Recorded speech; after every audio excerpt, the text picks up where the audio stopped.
Hello, welcome to Context. I'm Anastasia Lavrina. As Europe confronts rising instability from the East and political uncertainty from across the Atlantic, a pressing question looms large. Can the continent defend itself without the United States?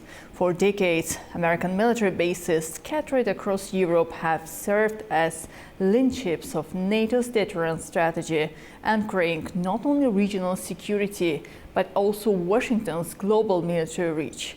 Now, with shifting geopolitical winds and renewed debates over European strategic autonomy, that long-lasting architecture faces fresh scrutiny. Retired US commanders and policy fellows at the Center for European Policy Analysis are sounding the alarm. In a series of interviews, they argued that the value of these installations extends far beyond local defense. They enable rapid global deployment, intelligence sharing, and joint operation that cannot be easily replicated. Once closed, they warn such assets are extremely difficult to re-establish. At a time when Europe's eastern flank is tense and America's foreign policy posture is evolving under President Trump's second term, the future of transatlantic defense cooperation hangs in the balance. This isn't just a military dilemma, it's a political one. This story underscores a fundamental question of our time. If the United States steps back, who, if anyone, is ready to step in? Joining me now to discuss this further is Gary Cartwright, editor at EU Today in Brussels. Warm welcome to our program. Thank you. Thank you so much for being with us, and let me start with a question. Shouldn't strategic autonomy be seen as complementing, not replacing NATO? I would say absolutely yes. The problem that we have here in Europe, of course, is that nobody was actually prepared for any of this that's going on at the moment. They weren't really prepared for the war. They weren't really prepared for Donald Trump, although we could see him coming for a little while, or his return. Nobody is ready for anything. The reactions of the European Union to the current crisis and to the dreadful situation that would result if America were to withdraw its forces from Europe, there's no preparation. Although I know that the European Parliament is galvanizing into action, and next week, we're not sure when, the European Defence Integration Programme, industry programme, will be discussed. Will anything be done? That's a question. Integration is the obsession at the moment, and this basically overrides all other kind of priorities when we talk about tactical or strategic priorities. Integration is the watchword in Europe at the moment. No, Europe is not ready for this at all. And could Europe defend itself? I hate to see that put to the test. Yes, indeed. But with growing defense budget, why shouldn't Brussels lead its own protection, if more in details? Europe should be protecting itself. It should be paying to protect itself. As Donald Trump has quite rightly pointed out, Europe has been free riding on America for many decades now. And this is a crisis which possibly we should have foreseen. With such a situation as we have now geopolitically, the United States is focusing on China as a potential adversary. I think that's very, very wise of Donald Trump to actually make the moves he's making. He's actually the president of the United States. He's responsible to the American people for the defense of the United States. He's not responsible to the European people. He's not responsible, nor are his taxpayers responsible, for putting aircraft in the skies, because we have very few of our own here. I'm talking to you from Belgium. Belgium is a country which has been winding its armed forces down to the point where the army has no tracked military vehicles whatsoever. There is nothing. The Belgian army is effectively like a heavily armed riot police force. It's about internal protection. There is no way that this army can defend itself. Its navy consists of 2 ships, effectively, and the air force is in a pitiful state. And Belgium is not alone in being in this way. I could sit and be critical of the British military situation at the moment. Again, inadequate resources, inadequate manpower, inadequate training, no reserves. The British Army has one battle group. It's in Estonia at the moment. It's horrendously undermanned. There's a lot of sickness issues, and it has enough ammunition for 2 days of fighting. That's the reality. So from your answer, I can understand that Europe's current stability largely a product of decades of US military commitment, right? It is, absolutely. It's also the case that one advantage or one strength that the Americans have, and even more so now with Donald Trump in charge, is unpredictability. Putin will know signs to look for if he thought that Europe were reacting, if Britain were reacting. The Americans are very unpredictable, and that is actually a great strength to them. Putin would not know exactly what he was stepping into. With Europe, he will know. He will know it because when the decisions are being made at, for example, the European Council or in the European Commission, he has people there. He has people representing governments that seem to be more interested in the Putin agenda than in their own European security. People who, if the European Union were to decide to take action, could then veto that decision to take action. That's the reality of Europe's defences. How much time you think Europe needs to have its own security to be modernized and not dependable on the United States? At the speed at which it moves, Europe needs another generation. Likewise, Britain. The interoperability between British and American armed forces is or has always been superb. We have always been at one. I can remember in 1982 being taken out of Beirut in the United States Air Force Hercules. We were all together. In Cyprus, they were flying U-2s out of our air base at Akrotiri. That level of interoperability actually has not really been matched with the other European countries, although the United States have a great many military bases in Europe and especially in Germany. They tend to be kind of standalone, despite the fact that NATO, the countries work together very closely. I've always felt that the American military in Europe, they were somewhat aloof, which was different to what I saw when they were operating with us.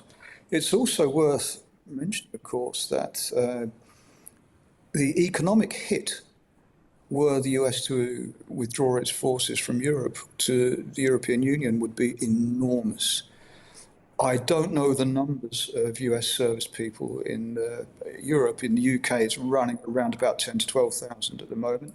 They have 10 bases, mostly air bases, but there's also secure sort of intelligence infrastructure.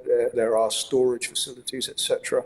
I would imagine that number is much larger in Europe, probably in Germany alone. If Trump were to withdraw those people, to withdraw those forces, the economic hit would be colossal.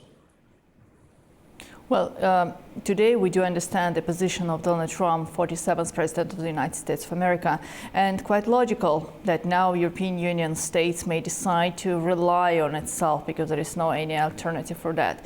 But with the next president in the United States of America, the situation may change.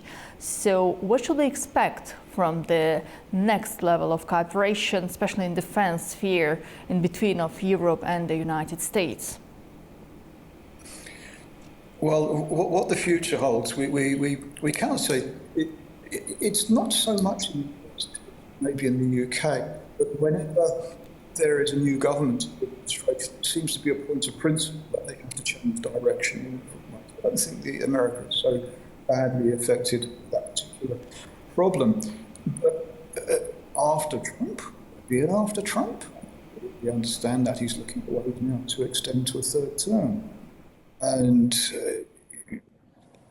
I think that he will find that because his version of, or his idea of an ideal democracy, an ideal democratic system, is one that favours him. So should Washington reconsider its role if European allies continue pushing for strategic autonomy? If I were answering that as an American citizen, I would say yes. Well, you mentioned United Kingdom. What role do you see the United Kingdom playing outside of the European Union but within NATO? It should be a bridge or a barrier? A bridge, but as I say, the British military is in a fairly pitiful state at the moment.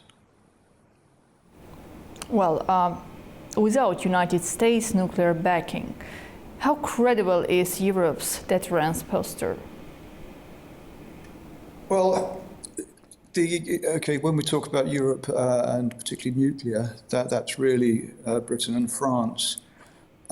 France is in a stronger position because, of course, it has made its own nuclear warheads. It has a lot more autonomy. It's been completely dependent on the United States for certainly for the missiles. That they are all stored and collected from the United States. France has a little bit more autonomy, but I honestly could not see a nuclear war at strategic level. I hope that I'm right, but I really could not see that happen. But as a tactical nuclear weapon, it could happen in a moment. It could happen in a moment. And Britain, for example, has very, very few tactical nuclear weapons. They're mostly strategic. We don't have, well, we have 4 nuclear submarines, 4 nuclear attack submarines, and they are way past end of life, like most of our equipment is now. So I'm probably not painting a very optimistic view here, am I, of Europe's chances? Yes, indeed. So collective European nuclear deterrent, it looks impossible in near future, but given the division among the European member states when it comes to security issues, you yourself mentioned that there's someone who still have more pro-Russian position, or there's a countries who are willing to have its independent stance. So how realistic is a truly independent European defense identity given the internal divisions amongst the EU member states? It's hard to imagine how an efficient or an effective pan-European integrated defence would look. First of all, we have to look at the decision-making process in Europe or in the European Union. We have to consider that in the European Council, the Council of Ministers, unanimity is required. It's something that's quite rare now. We have to consider that the European Commission, which is the executive, is unelected, and I could not possibly put forward an argument to say that that executive would be competent to lead the continent in a war situation. It is a painfully slow process, the decision-making process in the EU, and there are so many factors, as I say, unanimity in the Council, to make a very quick, decisive decision in a wartime situation, I think would be beyond the European Union. Well, isn't there a risk that European strategic autonomy becomes more rhetoric than reality, especially if it lacks public support or industrial capacity? To have an independent defense policy, it means to spend a lot. Is Europe ready to do that? Well, you mentioned, industrial capability. Of course, Europe has been deindustrializing for quite some time now, and it is quite a way down that route. Reindustrialization, when this is discussed in the European institutions, everybody immediately comes back, yeah, but what about net zero? We're committed to net zero. We're so committed to net zero now. How we would manufacture tanks, how we would manufacture aircraft in the very short period in which they would be needed, I don't see it. I think it's only words. So another important issue, if American bases in Europe are dismantled, how quickly could NATO respond to a crisis?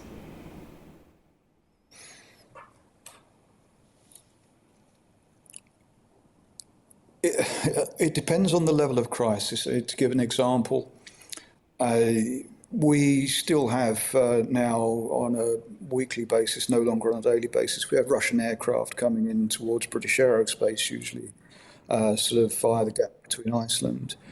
The reaction time on there is to this day very, very fast, very fast. They are met with heavily armed, appropriately equipped aircraft which can hoover up all of the electronic emissions from those Russian aircraft. In that kind of a context, we are very, very good, and our intelligence is much, much better than that which the Russians have. There's no question about this. But when it comes to brute force and sheer weight of numbers, Europe could not compete with Russia. It's also the case that the soldiers themselves will be very, very different types of people. The Russian soldiers will be used to operating without much guidance and possibly having to live off the land. The European soldier is a completely different person. And one more very important question. If Washington pivots further towards Asia, how can Europe avoid being left exposed? Europe needs to organise its governance, first of all. And I'm not the only person saying this. In fact, over the last couple of years, more and more people have been expressing this more strongly than I would. Europe needs to get control of its own destiny. It needs to lose the obsession with integration and maybe consider the fact that if you have numerous different military forces fighting alongside one another, each has its different strengths, each has its different weaknesses. Integration, it sounds wonderful when you're talking about, I don't know, like a classroom or a workplace situation, whatever. But when you're talking about defense capabilities, everybody should play to their own strengths. We have some very, very effective, very strong military forces here in Europe. It would be impossible to, I'm just trying to think of two, it would be impossible, for example, to blend the British Royal Air Force with the French Air Force, because the whole sort of outlook is very, very different. The whole ethos is very, very different. They're two completely different air forces, both of them very strong air forces and very well-trained air forces. Equipped, but not enough equipment. But it's like, you know, as we would say, apples and eggs. They're both important, but they're two completely different things. Well, Gary, thank you. Thank you so much for being with us today. I wish I could be more optimistic at this particular moment. We'll definitely come back to this issue after some time, so probably there will be some more optimism. But that's all for today. Thank you so much again for joining our discussion. Well, as Europe re-evaluates its security posture and the US weighs its global commitments, the future of transatlantic defense hangs in the balance. Whether allies double down or drift apart, one thing is clear: this debate is far from over. You have been watching Context with me, Anastasia Lavrina. See you soon.